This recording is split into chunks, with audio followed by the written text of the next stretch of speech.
Catherine Reynolds was no idle heiress playing at architecture. She immersed herself in the project with the intensity of an engineer.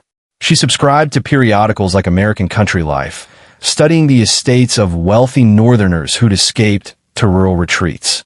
She hired the engineering firm Buckingham and Miller to draft the master plan. For the main house, she selected Philadelphia architect Charles Barton Keene, a man whose reputation for bungalow-style country homes was impeccable. For the landscape, she brought in Thomas Sears, Harvard-educated, a visionary who understood that gardens were living architecture. Catherine drove out from Winston-Salem almost daily during construction, her automobile kicking up dust on the unpaved roads, her eyes scanning every detail. Workers quickly learned she knew exactly what she wanted and wouldn't tolerate shortcuts. She wrote meticulous instructions about everything from dairy hygiene to the placement of sleeping porches. In one preserved letter to her dairy workers from 1912, she commanded, "Please see that the following directions are carried out to the letter. Before commencing to milk, brush off all the cows. Milkers' hands and cows' udders must be washed with soap and water and rinsed before commencing to milk, one cow at a time, just before milking her, of course." This obsession with cleanliness, with modern sanitation, with scientific progress, it defined Catherine's vision. She owned books on germ theory. She studied the story of germs by H.W. Kahn, published in 1912, underlining passages about hygiene and disease prevention. Fresh air, clean water, proper ventilation. These weren't luxuries. They were weapons against death itself. If science could save them, if modernity could defeat the diseases and weaknesses that stalked her family, then Reynolda would be a fortress of health. Construction of the main house began in earnest in 1914. It took 3 years and employed hundreds of craftsmen. The cost, $200,000 or $4.6 million today. But this wasn't a mansion in the Gilded Age sense. Catherine deliberately called it a bungalow, that uniquely American architectural form, low-slung and horizontal, emphasizing connection to the land. Yes, this particular bungalow had 64 rooms. Yes, it sprawled across 34,000 square feet. But the philosophy was clear. This was a home, not a palace. The exterior presented white stucco walls topped with a distinctive green tile roof. Ladowisi tiles, each one handcrafted, their jade green color glowing against the sky. Thick columns supported deep overhangs, creating shaded porches where the family could sit on humid Carolina evenings. The design emphasized horizontal lines, making the massive structure seem to grow organically from the earth. Large windows flooded every room with natural light, those precious healing rays. Inside, the house revealed its true ambition. You entered through the main door into a vestibule, and then, suddenly, space exploded upward. The reception hall soared 2 stories high, its ceiling supported by dark wooden beams, the walls paneled and rich with that glowed honey gold in lamplight. An inglenook fireplace anchored one end, its hearth large enough to warm a gathering of 20 people. Above, a musician's gallery overlooked the hall, accessible by a staircase that swept upward with theatrical grace. But the reception hall's true masterpiece was the Aeolian organ. This instrument, a miracle of early 20th century engineering, filled an entire wall. It was a player organ, capable of producing sound automatically through perforated paper rolls, like a massive music box. Its pipes ranged from pencil-thin to as wide as a man's thigh, producing tones from whisper-soft flute notes to thunderous bass that shook the window panes. Catherine loved music. She would later, in her widowhood, come down to this hall in the middle of the night, unable to sleep, dressed in black mourning, and play the organ until dawn, the house filling with melody and sorrow. Beyond the reception hall, rooms unfolded with careful purpose. To the left, R.J.'s study, or what was meant to be his study, before it became his death room. Dark wood paneling, built-in bookshelves, a desk positioned to catch morning light. This was to be his sanctuary, the place where the tobacco king could retreat from business and simply be a man. He would spend fewer than 8 months in it before cancer transformed it into a chamber of suffering. To the right, the living room, decorated in Catherine's taste. Lighter, more elegant, with comfortable furniture arranged for conversation. Windows overlooked the gardens, bringing the outside in. Fresh flowers always on the tables. The smell of roses and cut grass drifting through on summer breezes. The dining room could seat 20 comfortably. A mahogany table, polished until it reflected faces like a dark mirror. Crystal chandeliers. China cabinets filled with service for 60. The Reynolds entertained frequently. Politicians, business associates, civic leaders. Catherine believed that wealth carried responsibility, that their home should be a center of culture and progress for Winston-Salem society. Upstairs, 8 bedrooms, each with its own sleeping porch. This was Catherine's concession to the tuberculosis panic of the era, the belief that fresh air cured everything from weak lungs to moral failings. The sleeping porches were screened in spaces where beds could be rolled out, so occupants slept essentially outdoors, protected from insects but bathed in night air. Even in winter, especially in winter, when the cold air was thought to be most therapeutic. The children's rooms were clustered together. Dick, the eldest, serious and competitive. Mary, artistic and sensitive. Nancy, cheerful and observant. Smith, the baby, adventurous and reckless even in childhood. They had a governess, Henrietta Van Den Berg, Bum, as the children called her, a trained nurse who essentially raised them while Catherine managed the estate and RJ ran his empire. 14 bathrooms ensured no one ever had to wait. Each bedroom had modern plumbing, flush toilets, bathtubs with hot and cold running water, luxuries that most American homes still lacked in 1917. There was even an elevator, a hydraulic lift that could carry residents between floors, another modern marvel. The basement housed the mechanical systems that made this palace function. A coal-fired boiler for central heating, an electrical generator, storage rooms, a wine cellar, servants' workspaces. Unseen machinery humming beneath the elegant rooms above, like the organs beneath skin.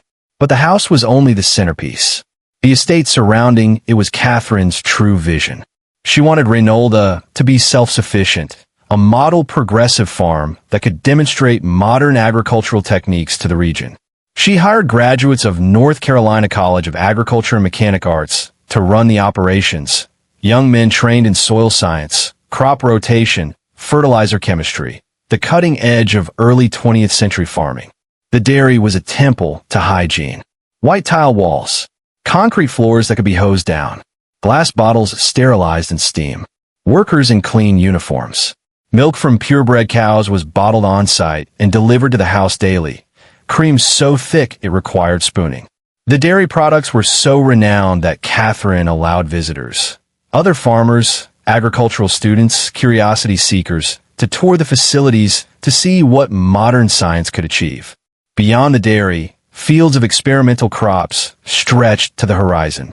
Catherine tested different fertilizers, irrigation methods, planting schedules.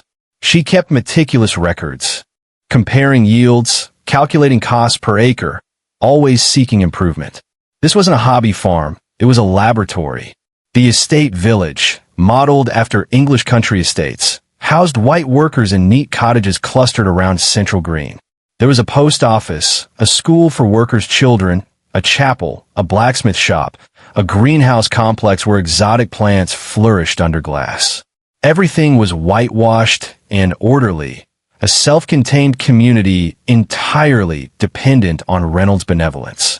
Separate and segregated, hidden partially from view, was 5 Row, the village for black workers. 5 identical rows of houses, hence the name, nowhere near as well appointed as the White Village, but still better than most black workers could find elsewhere in Jim Crow, North Carolina. Catherine's progressivism had limits drawn by the racial boundaries of her time. The gardens were Thomas Sears's masterwork. Formal beds erupted with roses, peonies, delphiniums. Winding paths led through woodland groves. A 16-acre man-made lake reflected clouds and provided irrigation. The golf course undulated across open meadows, each hole carefully designed. Everything was planned, controlled, optimized. On December 22, 1917, The Reynolds family moved into Reynolda house. RJ was 67. Catherine was 37. The children ranged from 11-year-old Dick to 6-year-old Smith. They ate their first dinner in the grand dining room, slept their first night in bedrooms with sleeping porches, woke to see frost patterns on windows overlooking their personal kingdom. RJ Reynolds had exactly 219 days left to live. By early 1918, the pain had become impossible to ignore. RJ Reynolds, who had worked 7-day weeks for decades, who prided himself on physical strength and mental toughness, began losing weight. His appetite vanished. His skin took on a yellowish cast. His doctors diagnosed gastritis, then a stomach ulcer. They tried treatments. Nothing worked. The pain spread, radiating from his abdomen through his back, a gnawing agony that made sleep impossible. He was admitted to Johns Hopkins Hospital in Baltimore, the finest medical facility in America, where specialists ran tests, consulted, and finally confirmed what they suspected: pancreatic cancer, one of the most aggressive and deadly forms of the disease. In 1918, there was no treatment. No chemotherapy. No radiation. No hope. RJ returned to Reynolda in the fall of 1917, still ambulatory, but visibly failing. His doctors implemented a strange protocol. They isolated him from Catherine. They claimed that her presence, her knowledge of business affairs, would agitate him, worsen his condition. They allowed his nurse, Miss Ella Taliaferro, to attend him, but barred his wife from his sick room. Catherine was devastated. She wrote anguished letters to the nurse. "This has been the most awful trial I've ever been through in my life. If you would only tell me something real of Mr. Reynolds, how much he weighs, what he has gained, how many hours he sleeps out of 24, how much he sleeps at night, it would make it a little more bearable. For I am his wife, and I love him above all else in the world, and I am not in isolation or having a rest cure, and not likely to, if it keeps me away from all I hold dear." She wrote to RJ, "I am wondering if this strange separation from one who loves you better than all others in the world is doing you good. I trust that it is, for your health comes above everything else, but I cannot tell just how you are getting on from Miss Taliaferro's letters. I would think from their cheery note you were about well. You will never know how terribly I miss you and love you and want your arms again around me and the children." But the doctors were adamant. RJ remained isolated in what should have been his study, now transformed with a hospital bed, medical equipment, the sour smell of illness replacing the 917. He felt well enough to preside over Christmas at Reynolda. The family gathered. The children opened presents. The Eolian organ played carols. For a few days, life felt almost normal. It didn't last.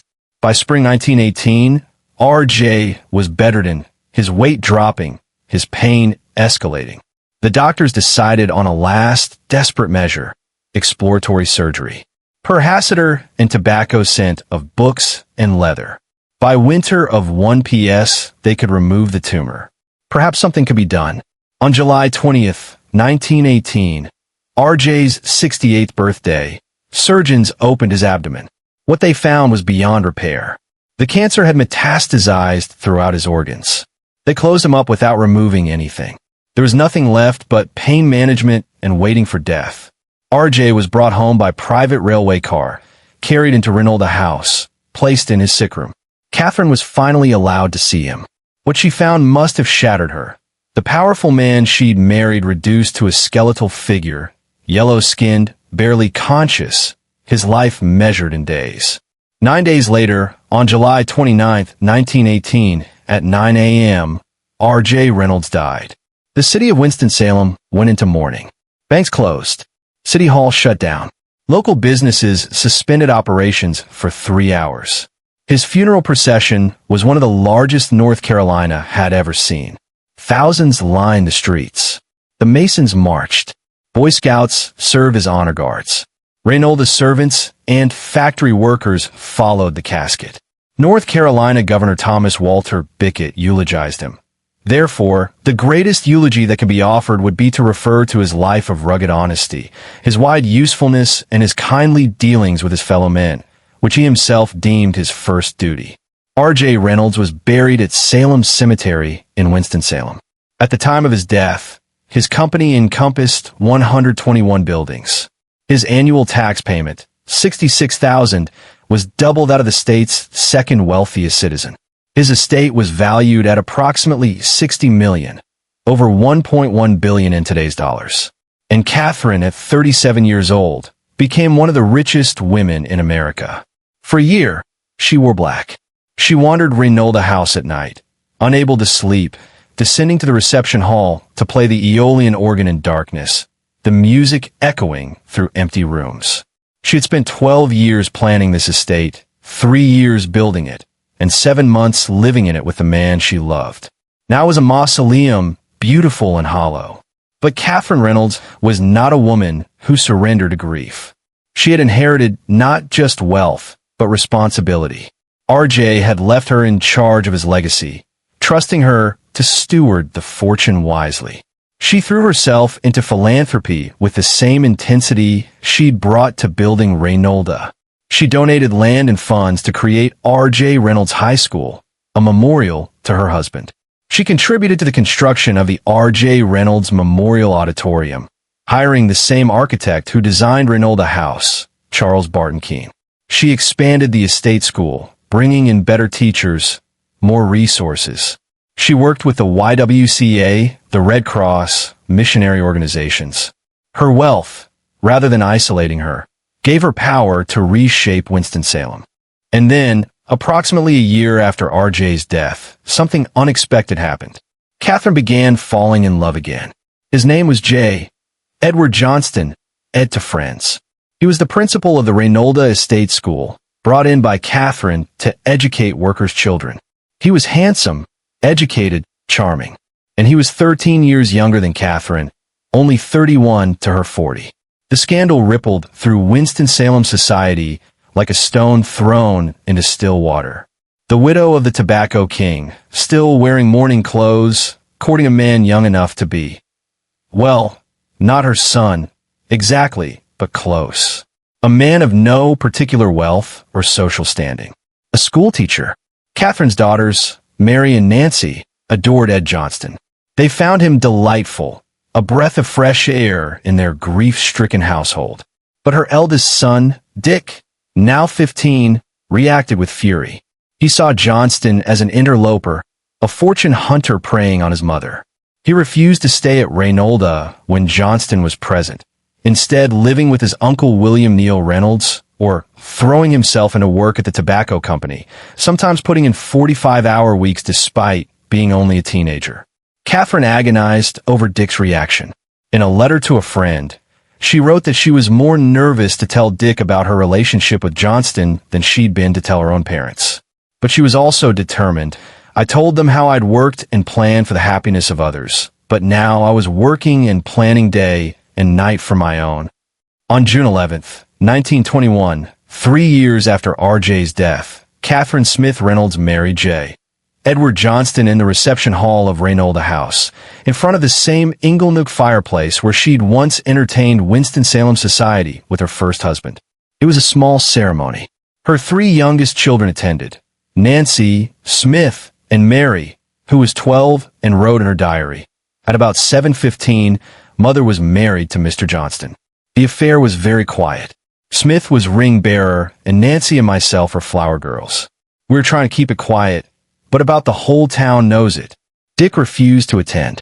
His absence haunted Catherine, a wound that never fully healed. The newlyweds went on a multi-month honeymoon in Europe, leaving the children at Reynolda under the care of their governess, Henrietta Van Den Berg. When they returned, they moved into a cottage on the estate grounds, giving the children the main house. It was a compromise, an attempt to maintain some stability for kids who'd already lost their father. Catherine became pregnant. Despite her heart condition, despite doctors' warnings, she was determined to give Ed Johnston a child. On the night of May 1st, 1922, she gave birth to a baby girl, Lola Catherine Johnston. The baby died the next day at 11 a.m. Catherine was 41 years old. Her heart was failing. Every pregnancy pushed her closer to death. Dick, who despised Johnston, reportedly confronted him after Lola's death, warning him that another pregnancy would kill his mother. Once, Catching them in an intimate moment, Dick allegedly punched Johnston in the face. But Catherine was stubborn.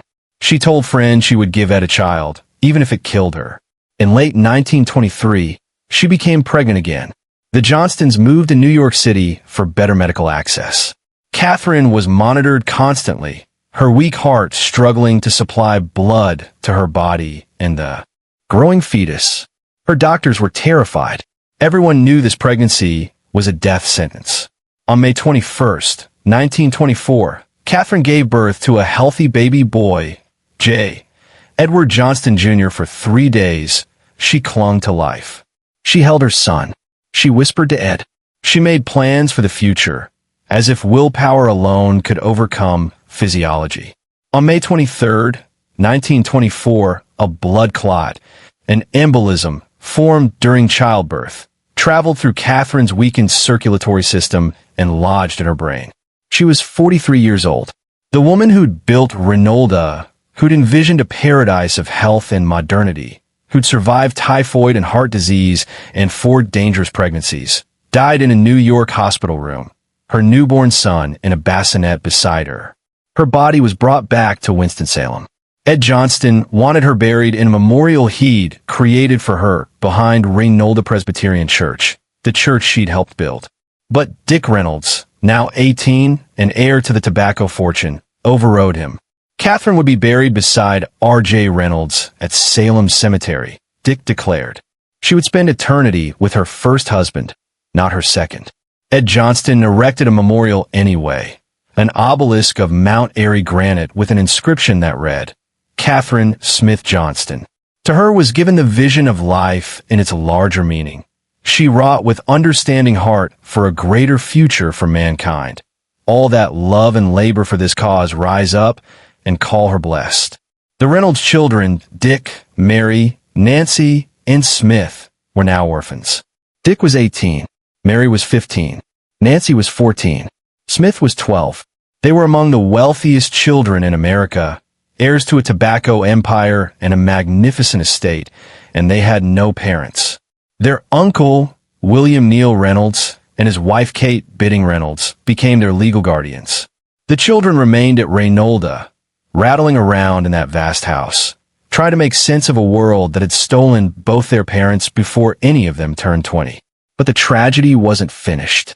Fate had more cruelty in store for the Reynolds family, particularly for the youngest child, the boy with his father's name and his mother's recklessness, Zachary Smith Reynolds. Smith, as everyone called him, grew up fast and wild. By his late teens, he was flying airplanes, racing cars, drinking heavily, and running with a crowd his guardians found alarming. He had money, millions in trust, and no supervision capable of restraining him. He was handsome, charming when he chose to be, and profoundly damaged by the loss of both parents before age 13. In November 1929, at age 18, Smith married in Cannon, daughter of another North Carolina textile fortune. The marriage was a disaster, dissolving in barely a year. Smith's drinking escalated. His behavior became more erratic. Then, in 1931, Smith met Libby Holman. She was everything and Cannon wasn't. A Jewish Broadway star, 8 years older than Smith, famous for her sultry voice and torch songs. She'd grown up poor in Cincinnati, clawed her way to New York, and become one of the most recognizable performers of the era. She was sophisticated, worldly, sexually liberated, everything that would scandalize Winston-Salem society. Smith was obsessed. They married in Monroe, Michigan, on November 29, 1931, in a small ceremony. By early 1932, Libby was pregnant. The marriage was volatile from the start. Smith drank. Libby drank. They fought. They reconciled. They fought again. Rumors swirled about affairs, jealousy, financial manipulation. Smith's family hated Libby, seeing her as a gold digger preying on their damaged nephew. Libby's friends saw Smith as an unstable alcoholic whose millions couldn't compensate for his demons. On July 5, 1932, Smith threw a party at Reynolda House to celebrate the 21st birthday of his childhood friend, Charles Gideon Hill Jr. The guest list included Smith's friend of Walker, Libby, and about a dozen others. They drank bootleg liquor. Prohibition was still in effect. They argued. Accounts differ about what was said, who insulted whom, what jealousies erupted. Around 12:30 a.m., in the early morning of July 6th, Smith and Libby retired to one of Reynolda's sleeping porches. Those screened outdoor rooms where Catherine Reynolds had once believed fresh air would protect her children from disease. Sometime around 1 a.m., a gunshot shattered the night. Guests found Smith lying on the sleeping porch with a bullet wound in his right temple. A .32 caliber Mauser semi-automatic pistol lay nearby. He was conscious but fading. Blood pooled on the floor. Libby was there, screaming. Smith was rushed to a Winston-Salem hospital. He died without regaining full consciousness at 5:25 a.m. He was 20 years old. His wife was 6 months pregnant with their child. What happened on that sleeping porch? No one knows for certain. No one ever will. The official investigation was chaotic. Police found the gun. They interviewed witnesses. Stories conflicted. Some guests claimed they'd heard arguing before the shot. Others said they'd heard nothing. Libby said Smith shot himself in a fit of depression. Bob Walker, Smith's friend who'd been at the party, claimed he heard a shot and ran to find Smith wounded. The press descended on Winston-Salem like vultures. The story had everything: wealth, Broadway glamour, a mysterious death, sexual intrigue. Headlines screamed, Broadway star accused of murder. Reynolds aired dead in mysterious shooting. Libby Holman, Black Widow. On August 4th, 1932, a grand jury indicted Libby Holman and Bob Walker for first-degree murder. The prosecution's theory: Libby had shot Smith, perhaps with Walker's help, to inherit his fortune. The alternative theory, whispered in society circles: Smith and Walker were lovers. Libby had discovered them, and in the confrontation that followed, Smith was killed. Murder or suicide, depending on who you believed. Then, in a stunning reversal, the case was dropped before trial. The official reason: insufficient evidence. The real reason remains debated. Some claim the Reynolds family paid off prosecutors to avoid the scandal of a trial. Others suggested that evidence actually supported suicide, and the indictment had been politically motivated. On January 11th, 1933, Libby Holman gave birth to Smith's son, Christopher Smith Reynolds. The baby would never know his father. Libby would raise him, eventually settling in Connecticut, her Broadway career never fully recovering from the scandal. The Reynolds family established the Z. Smith Reynolds Foundation in his memory, a charitable organization that continues to this day, donating millions annually to causes in North Carolina. It was the only redemption they could wring from the tragedy, turning the life of their lost, broken boy into something that might help others. And Reynolda House? The palace that Catherine had built, the bungalow that cost $200,000 and took 12 years to plan? It stood empty for years. Too big, too expensive to maintain, too haunted by the ghosts of a family that money couldn't save. In 1935, Mary Reynolds Babcock, Catherine and RJ's second child, acquired the estate. She and her husband, Charles Babcock Sr., worked to preserve it, but they couldn't live there. The house was too much. The memories too heavy. Eventually, in 1965, Reynolda House opened to the public as an institution dedicated to arts and education. In 1967, it became an art museum. Today, the Reynolda House Museum of American Art displays works by Georgia O'Keeffe, Frederick Church, Mary Cassatt, and other American masters. Visitors walk through the reception hall, where Catherine played the Aeolian organ in her grief. They tour bedrooms where orphaned children try to sleep. They admire the green tile roof and white stucco walls that gleam as brightly now as they did in 1917. The estate grounds are maintained by Wake Forest University, which moved to Winston-Salem in 1956, thanks in part to Reynolds' family donations. Students walk paths that Catherine Reynolds designed. They study in buildings funded by tobacco money earned from a product that kills 480,000 Americans annually. The irony is inescapable. The Camel cigarette, R.J. Reynolds' greatest innovation, launched in 1913, made the fortune that built Reynolda. The same cigarettes contributed to R.J.'s pancreatic cancer. Tobacco built the Dynasty and began its destruction. Patrick Reynolds, R.J.'s grandson, became an anti-smoking activist after watching family members die of smoking-related diseases. He founded the Foundation for a Smoke-Free America, dedicating his life to fighting the industry his grandfather created. "I watched my family destroy itself," he said in interviews. The money couldn't protect them. The mansion couldn't save them. What can we learn from the Reynolds dynasty? That wealth is not armor. That modernity and science, for all their promises, cannot defeat fate. That a house, no matter how carefully planned, cannot contain happiness or prevent tragedy. Catherine Reynolds believed in progress. She believed that clean air and modern technology and progressive thinking could build a better world. She created Reynolda as a fortress against mortality, a place where her family would be safe, healthy, long-lived. She died at 43. Her husband died at 68. Her youngest son died at 20, shot in the head on one of the sleeping porches designed to protect him. Money could buy marble, but not time. It could construct palaces, but not peace. It could build empires, but not happiness. And yet, Reynolda endures. The house still stands, beautiful as ever, its green roof glowing in the Carolina sun. Visitors still walk its halls, admiring the architecture, the art, the craftsmanship. The gardens still bloom each spring. The estate village, though no longer housing workers, operates as Reynolda Village, with boutiques and restaurants occupying the buildings Catherine designed. In some ways, Catherine's vision succeeded.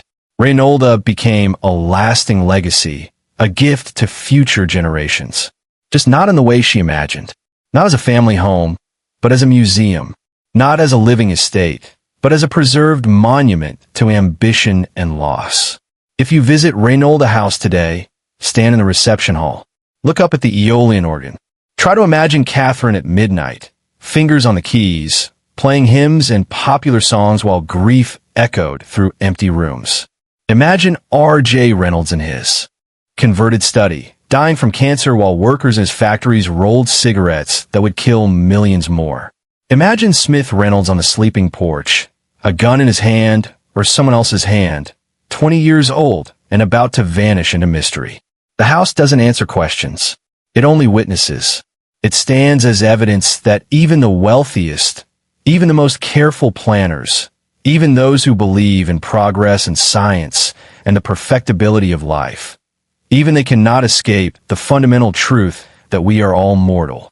That tragedy is not deterred by money. That loss takes what it wants, regardless of how many rooms your mansion has or how green your roof tiles gleam. In the end, Reynolda House is a monument to a simple, terrible lesson. You can build a paradise, but you cannot stay. The tobacco that grew in Virginia fields became an empire. The empire became a fortune. The fortune built a palace. And the palace became a tomb, beautiful and hollow, where ghosts still play the organ at midnight and fresh air cannot cure what is already broken.